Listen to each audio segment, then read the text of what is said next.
So you've purchased a GROHE Concetto kitchen faucet. Congratulations! Now let's install it.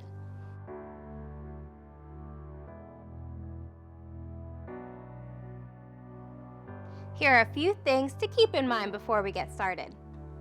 We'll begin our installation assuming you've removed your old faucet or this is a brand new install. Either way, make sure the surface is clean and the hot and cold supplies are flushed to eliminate any debris. You'll want to gather these items before we start the installation: the faucet, rubber seal, and washers. You will need an adjustable wrench and Phillips head screwdrivers.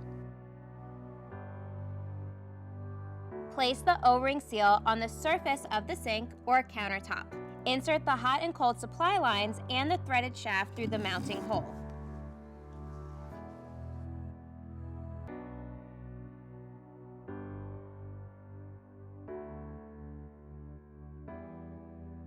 Slide the mounting hardware up over the supply lines and over the threaded mounting shank. Rotate the mounting hardware clockwise a couple of rotations to tighten the faucet to the decking.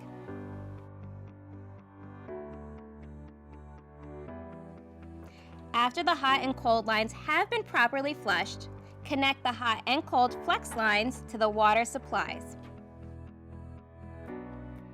Now it's time to turn on both the hot and cold supply lines and make sure there's no leaks. And just like that, your brand new GROHE Concetto Semi-Pro kitchen faucet installation is complete.